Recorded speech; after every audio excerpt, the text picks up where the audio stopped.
همگی درود بر شما. درود بر شما. امروز روز شنبه هست، روز 17 جولای هستش. ببخشید 2 هفته پیش من مسافرت بودم، نمیتونستم بیام. I was on a trip 2 weeks back on a Saturday. I could not join you, but I'm glad all of you are joining us. All one and all come, welcome. I'm going to do a little preview about the Gathas, and as you know, we are in the topic of Gathas. And I'll go through some of these slides to recap what we did last time. But before we start, let's do one short prayer, please. Let's always start with Yatha Veryu, then do the Hashem Vahu, and then Van Yengyatam that before we start. So raise your hands, please, to Yatha Veryu.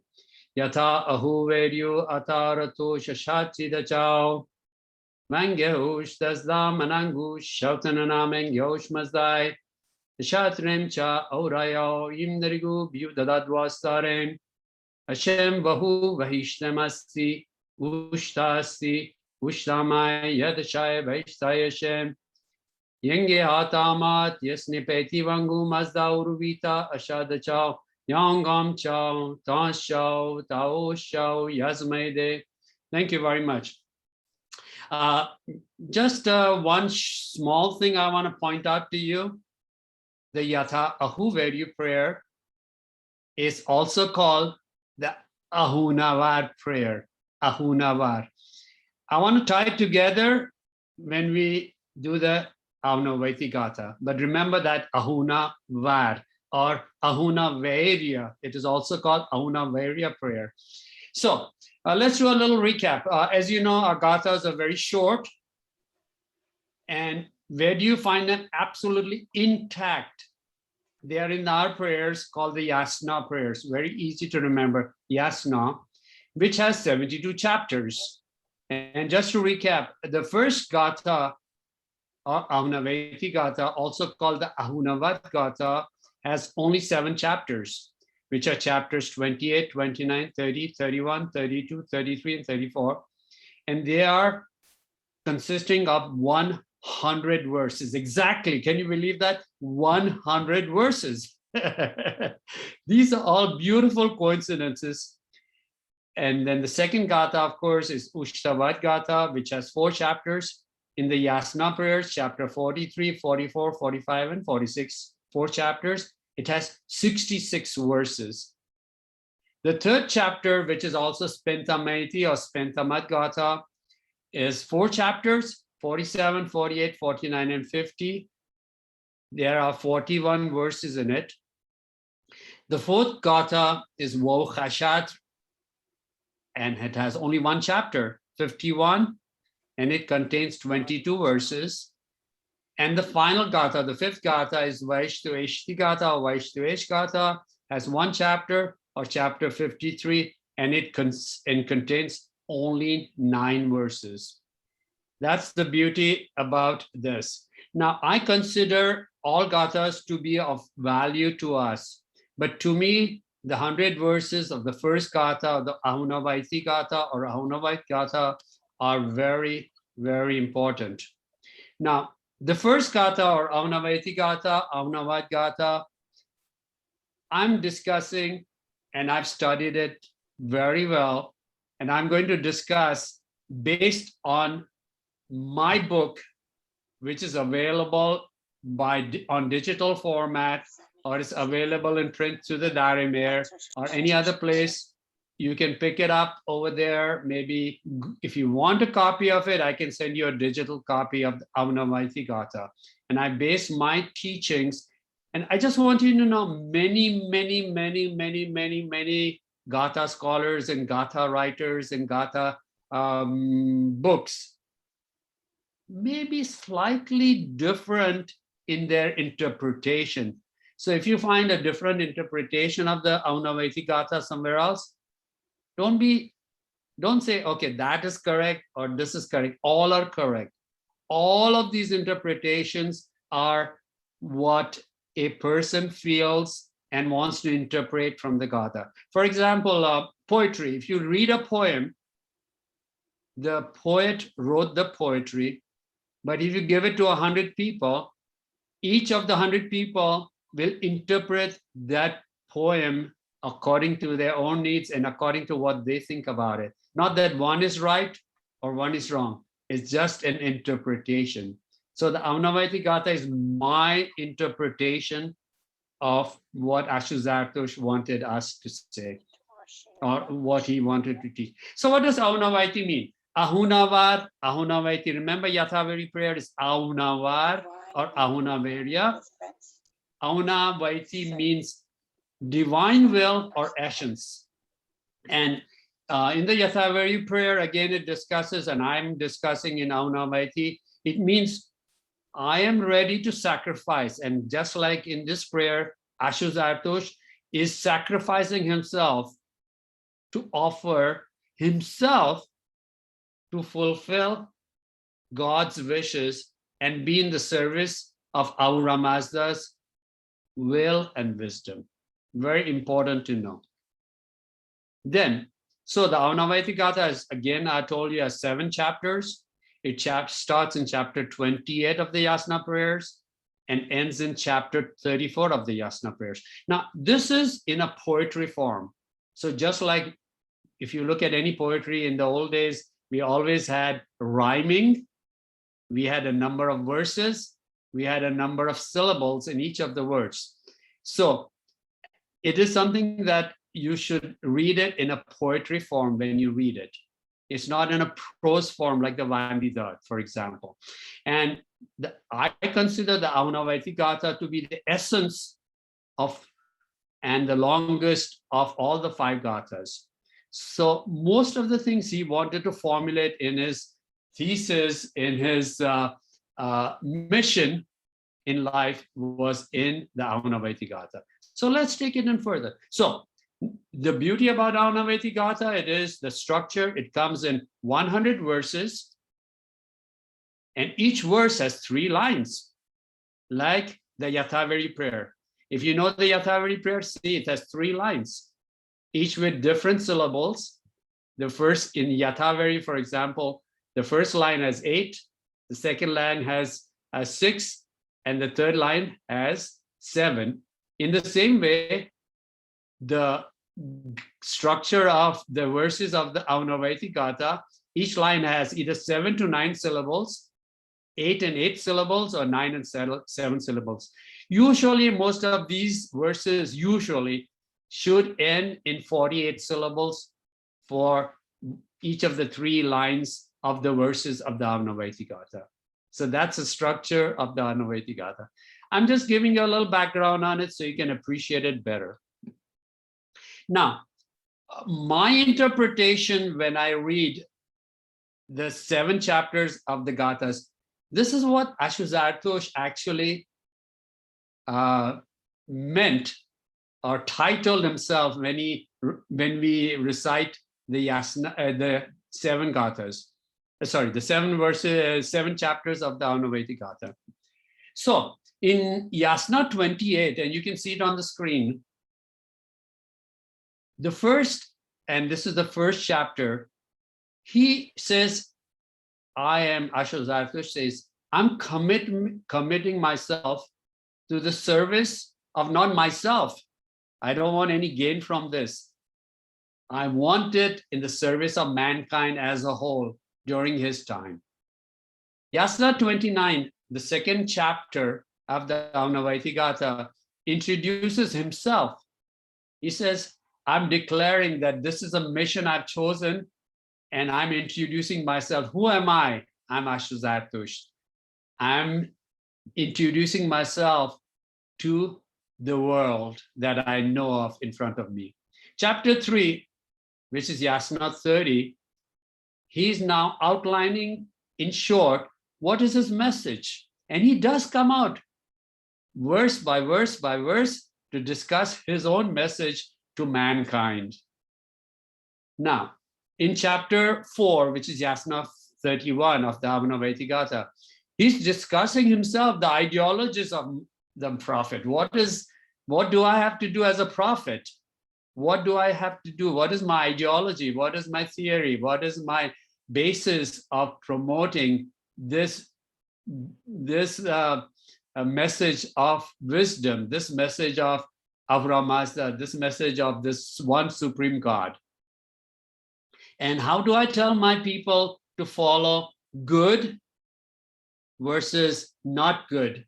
How do I follow them, make them follow good versus evil? How to choose between the two paths that each person faces so many times a day, a month, a year in their life. Now, he discusses in the 5th chapter of Aunavaiti Gatha in Yasna 32, he accepts that people are skeptical. People are skeptical and they'll oppose his message. They'll oppose the message. And he discusses what his opposition to his message is going to be. Just like today in the present day America, the political situation is where people have two different kinds of messages. And if somebody's trying to show the path to something, there's always an opposition from the other side. And Ashuzartosh in the 5th chapter discusses his opposition to the message that he's going to face. Now, in the 6th chapter, Yasna 33, it's very important. Ashuzartosh describes himself, I'm ready to sacrifice myself to show. So he says that I'm ready. I've given my life to teach people this message I've learned. And I'm ready to sacrifice myself to show to mankind the message. And in his final chapter, Yasna 34 in Aunavaiti Gatha, he's discussing the path. And what is that? Path of salvation, path of reaching God, path of being truthful, path of being a Ashui person for mankind. And what that path is, it boils down to only one word. One word, which I've been telling you for the last 7, 8, 9 months. There's only one word, and that word is Asha, righteousness, truthfulness, honesty. So if you boil down everything, being good and Asha is what Kathas are all about. So let's take the introduction or the prelude. Now, this is a prelude which I'm going to recite, and then I'll go into the different verses as I go along in the Aunavaiti Gatha. So the Aunavaiti Gatha, Aunavaiti Gatha, the prelude is Yanim Mano, Yanim Bacho, Yanim Shautanim, Ashaunu Zarathustra Ferameshas Penta Gathao Ge Urwain Nimove Gatha Ashaonish. So Ashuzartosh starts out the first Gatha outlining his entire thoughts, Yanim Mano, entire words, Yanim Vacho, and his entire deeds, which is Yanim Shautanim, to discuss the inspiration he got from Avram Mazda and his goal in the first total prelude is to lead mankind to where? Perfection. And where do we find perfection? We find it in the Amsha Spentas when we discuss them. The 6th Amsha Span is Amordad. What is Amordad? Eternity. Where is Amordad? Is perfection. So he himself, through the Amsha Spentas, and he does mention it, Fera Amesha Spenta Gathao Geurwain, Nemove Gathao Ashaonish. So it says, I'm going to seek the help of Amesha Spentas in my Gathas to reach the ultimate goal that mankind in general, all men, all 6 billion people in the world should reach. And what is that goal? The goal is perfection, immortality. Now, the first verse is the opening of his chapter 1, verse 1. And you can read it yourself. I don't want to spend too much time. But you see there are 3 lines. There are 3 verses in it. There are 3 lines in the verse. And I've outlined it and I put spaces in it so that you can actually pronounce it. And if you do pray it, it is self-evident in how we can pronounce it correctly. Now, remember, I'm not the Gatha scholar. I'm just a student, and I accept it. And I cannot translate word by word of the Gathas. I can only feel the Gathas, I can understand the Gathas, and I can share what I've learned from the Gathas with you as a student, please. So in future, if you don't ask me what is the meaning of this, what is the meaning of that word, because I'm not a Gatha scholar. But I can tell you in outline what the Gathas mean to us. So the first verse is, oh, sorry, let me go back. So the first verse is, what is the meaning? And I go to my guru, my mentor, my professor, موبد فیروز آذرگوشاست, under which I learned a lot. I learned a lot about the Gathas. And I go back to him, and you have the white book that you've been given from the CZC. Copies of it are available for free, and there are many, many copies of the translation in the Daremer in Westminster. You can call them, and hopefully you can pick up a copy of the Ahunavaiti Gatha, which Mubed Firuze Azargushas, which I consider as one of the really knowledgeable people in my life, he translates it as following. Now, I'm not going to spend too much time on translations, but I'm going to spend a little more time on what I feel is the interpretation of that first verse. Now, translation is, O Mazda, O Avra Mazda, I pray to you with raised hands and to your Holy Spirit. I hope that through truth and righteousness, which is Asha, I would enjoy the light of wisdom and a clear conscience, thus bringing comfort to the soul of mankind or creation. Ashwazartush lived in a time where there were many influences of some other religions, the practices that were being followed during his times, he felt were not right. So he wants to teach and profess the doctrine of one God. And he is declaring how, in his first verse, asking for help from Aura Mazda to help him spread this message to mankind. Now, what do Fariborz, Mohamed Fariborz, what does he get from this first verse? And if I can go to the next slide right here, yes. So my interpretation in this first verse is very simple. He says, Ashwazartush is asking help from Aura Mazda, once again, to bring righteousness and happiness to the world.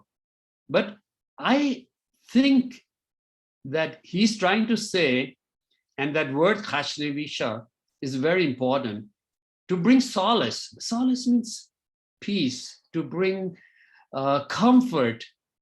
And he says, how can we live together in comfort, and how can we feel good about ourselves? And that is the message. And he lays it out very clearly. He says, if you want to be at peace with yourself and with other people in your life and with mankind, how can we do it? He lays it out with the one word, Khashnevisha, which is, it can be done through Asha, done through righteousness, and done through happiness. And he's one of the few prophets, even till today, if you know, he discusses happiness. Ushta, we say it in the Ashram Bowl prayer. And I know one of my dearest friends, Mandana Pishdadi, she always ends all her memos, all her letters with Ushta, once again mentioning that may we always have happiness in our life. And she ends her letters and teaches all her students, all her teenagers, with class ending in Ushta, bring happiness to mankind, bring happiness to yourself. So let's take this second verse, sorry.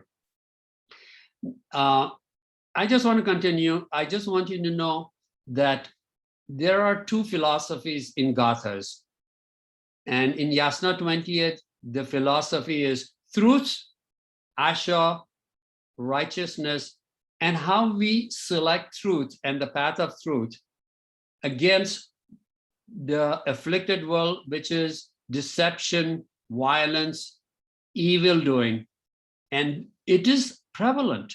And during his time, evil, deception, violence was prevalent, but he was trying in his lifetime, and he mentioned his gathas, how should we use our good mind, Wohuman, to select truth and righteousness in our life.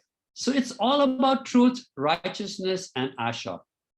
So, oops, let me go to, I don't want to go into, okay, yeah. Let me go into, oops. I'm sorry, I misplaced the guide, but I just want you to know today we are just going to go into the Avnavad Gatha verse 1, which is very important. And next time we'll be going into, I'll rearrange my slides because I think I misplaced some of the slides. They are in the presentation, but we'll discuss Yasna 28, the second chapter. I should have it. Yeah, chapter 2. So I'm just discussing in general what chapter 22 or Yasna 29 of the Avnavaiti Gatha is. Now in the chapter 22, which is 2 out of 7, he's discussing and he's announcing to the world and what is happening during that time that he is discussing it. There is violence, there is wars going on, people are fighting with each other, there is insecurity among people, and Zarathustra has chosen to bring wisdom to humanity during his time, and he's using the wisdom of Ahura Mazda at that time. So what does Yasna 30 and what is his message in Yasna 30? So in Yasna 30, again, he's discussing something which we have discussed earlier, free will. Every person has the free will. And that's one of the things that separates human beings from other things, the animal kingdom, the plant kingdom, the animal kingdom, where we have the free will. And because we have the free will, Ashazartosh in chapter 3 discusses, use your free will, your Wohuman, to choose correctly. Because if you choose correctly, he says, you will find freedom, you will find wisdom. But if you don't, you have to bear the responsibility of the choice you've taken. So he says, if you choose good over not good, you will bear the responsibility of that choice, and you'll find happiness in your life. But if you don't, you are responsible. God is not. This is the beauty about Ashazartush's teachings. He doesn't want and he doesn't blame the supreme being God and doesn't hold him responsible. He says, seek wisdom through God, but you are responsible as a human being because you've been given free will to choose the alternatives that you have. So what are the faithful alternatives of that choice? These are presented in the subsequent verses, and we'll go through them next time. In verse 4, 5, 6, and 7 of the Avnavaiti Gatha, in general, we discuss what is the doctrine of good versus evil, and why Ashazartush discussed good and evil in his time, and to choose good as an alternative in all situations in life. And I'll mark Yasna 30 in my book, so next time we can continue. And that is slide number 279. So next time we meet in 2 weeks on Saturday at 10 o'clock, we'll discuss Yasna 31, 32, 33, and 35. And what did he mean? What did this gentleman, what did this wise person mean in his Avnavaiti Gatha? Okay, having discussed that, let us, Mandana has a question. Mandana John, I am available if you have a couple of minutes. Don't ask me a tough one. I'm still a student. I'm not a scholar. But go ahead, ask my question. Sorry, Moubed, I clicked on the wrong thing. I have no question. Thank you. Whoa, whoa. Sorry. I'm saved. Good morning. I'm saved. Good morning, Mandana Jan. Good I morning. love you so much, and I always look to you as a close, You are so wise person in my life, because you've taught me so many things, and I love it when you end your letters, and I keep on mentioning till the day that I always teach and share my thoughts. Your letters always end in the word Ushta, which is happiness, and may God give you happiness. May you choose happiness in your life. May you receive it. Okay, let's. Thank you. Let us end today's session. We have 3 minutes left. Always reciting the Piruspa Prayers, which again I've reminded you. The Piruspa Prayer is a prayer asking for victory and continuity and the survivor and surviving in good times and bad times in our lifetime, and may it survive always the religion of Ashu Zartush, and let us hand it over to the next generation and the generation after that. We've kept it alive for 3,800 years. Let's keep it alive forever. So raise your hands, please, and let's say Piruspa prayer with me, please. Pirusbat Kharu Avija Vahdine Mazdiasnan. Pirusbat Kharu Avija Vahdine Mazdiasnan. Pirusbat Kharu Avija Vahdine Mazdiasnan. And recite one Hashem Vahu prayer before we close the session today. Hashem Vahu Vahishtem Asti Ushta Asti Ushtamai Yadashai Vaishtayashem. God bless all of you. Stay safe, stay healthy. Tandarusti to all of you, and we'll see you again in 2 weeks on a Saturday at 10 o'clock. Jamshi Jan, thank you very much.